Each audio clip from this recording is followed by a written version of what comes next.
Good morning students. Class 10th आपका chapter है कारतूस और उसके जो क्वेश्चन है उस प्रकार हैं। जंगल में खेमा किसने लगाया हुआ है और क्यों? आंसर है जंगल में खेमा कर्नल कालिंज ने लगाया हुआ है। कर्नल कालिंज को ईस्ट इंडिया कंपनी ने वजीर अली को पकड़ने का आदेश दिया। कर्नल कालिंज वजीर अली को पकड़ने के लिए एक लेफ्टिनेंट और कुछ सिपाहियों के साथ जंगल में डेरा लगाए बैठा है। वह काफी समय से उसे गिरफ्तार करने के लिए जंगल में भटक रहा है, किंतु वजीर अली को पकड़ने में अभी तक सफल नहीं हो पाया। नेक्स्ट, सादत अली वजीर अली का दुश्मन क्यों बन गया था? सादत अली आसिफुद्दौला का छोटा भाई था। उसकी नज़र अवध के नवाबी पर थी। उसे आशा थी कि आसिफुद्दौला के संतान नहीं होगी, परंतु जैसे वजीर अली का जन्म हुआ तो उससे अपने सपने टूटते दिखे। वजीर अली को सादत अली अपनी नवाबी में सबसे बड़ी बाधा मानता था, अतः वो उसका दुश्मन बन गया। नेक्स्ट, अफगानिस्तान के बादशाह को हिंदुस्तान पर हमले करने की दावत किसने दी और क्यों? अफगानिस्तान के बादशाह को हिंदुस्तान पर हमला करने की दावत सबसे पहले टीपू सुल्तान ने दी थी। फिर वजीर अली ने उन्हें हिंदुस्तान पर हमला करने की दावत दी। उसके बाद बंगाल के नवाब के भाई शमशुद्दौला ने भी उन्हें ऐसा ही करने को कहा। ये तीनों अफगानिस्तान के बादशाह की मदद से अंग्रेजों को भारत में कमजोर कर भारत से बाहर करना चाहते थे। अपने देश की आज़ादी के सपने उनकी आंखों में तैर रहे थे और वे उसी को पूरा करना चाहते थे। नेक्स्ट, ईस्ट इंडिया कंपनी किसकी थी? इसने कहां कहां सफलता प्राप्त की? आंसर है ईस्ट इंडिया कंपनी अंग्रेजों की थी। यह व्यापार करने के लिए भारत में आई थी, परंतु धीरे धीरे यहाँ का शासन हथियाती चली जा रही थी। लॉर्ड क्लाइव के काल में कंपनी ने बक्सर और प्लासी की कामयाबी हासिल की थी। लॉर्ड वेल्सली के काल में सब कुछ छिल जाने का खतरा उत्पन्न हो गया था। नेक्स्ट, वजीर अली की चारित्रिक विशेषताएं बताइए।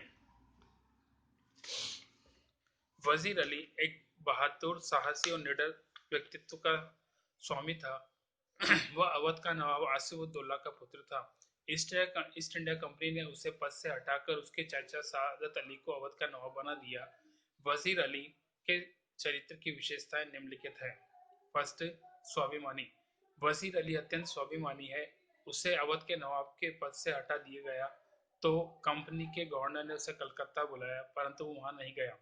वह कंपनी के वकील की बातें सुनकर चुप नहीं रहता और उसका कत्ल कर देता है। सेकंड, साहसी और हिम्मती। उसमें अपार हिम्मत है।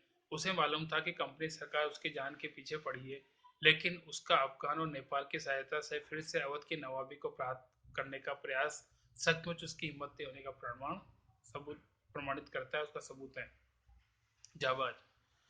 वजीर अली एक जाबाज सिपाही था। वह मौत से नहीं डरता, वह खतरों से खेलता है। कंपनी के वकील का कत्ल उसे घर में जाकर कराता है। अंग्रेजी खेमे में जाकर कर्नल से कारतूस लेने में सफलता प्राप्त करना और उसका जाबाज होने की निशानी है। नीति कुशल। वजीर अली एक नीति कुशल था। वह अंग्रेजों की फौज को चकमा देने में कामयाब रहता है। वह अफगानिस्तान के बादशाह शाही जमा को हिंदुस्तान पर हमला करने की दावत देता है। वह किसी तरह नेपाल पहुंचना चाहता है। वह अफगानी हमले तक अपनी ताकत बढ़ाना चाहता है। नेक्स्ट, देशभक्त। वजीर अली देशभक्त है। वह हिंदुस्तान से अंग्रेजों को भगाने के प्रयास में जुड़ जाता है और अंग्रेजों की गुलामी स्वीकार नहीं करता। नेक्स्ट, वजीर अली द्वारा कंपनी के वकील के कत्ल की हत्या का वर्णन अपने शब्दों में कीजिए। कर्नल पूरी फौज लेकर वजीर अली का पीछा कर रहा होता है, परंतु वजीर उसके हाथों में नहीं आता। वह जाबाज सिपाही है। उसने कंपनी के वकील की हत्या तक भी कर डाली थी। जब कंपनी ने वजीर अली को पद से हटाकर बनारस पहुंचा दिया और उसके लिए 3 लाख सालाना वजीफा तय कर दिया, फिर कुछ महीने बाद गवर्नर जनरल ने उसे कोलकाता बुलाया। इस पर वजीर अली ने बनारस में रहने वाले वकील से शिकायत की। वकील ने वजीर अली की एक नहीं सुनी, उल्टे उसे खरी खोटी सुना दी। वजीर अली ने खंजर से उसकी हत्या कर दी और अपने साथियों के साथ आजमगढ़ की तरफ भाग गया। आजमगढ़ के शासक ने उसे घाघरा तक पहुंचा दिया। अब उसका काफिला जंगल में भटक रहा था। इस प्रकार कंपनी के वकील की हत्या करके वजीर अली ने कंपनी की नींद हराम कर दी थी। इस प्रकार ये चैप्टर कंप्लीट हुआ। बाकी नेक्स्ट है।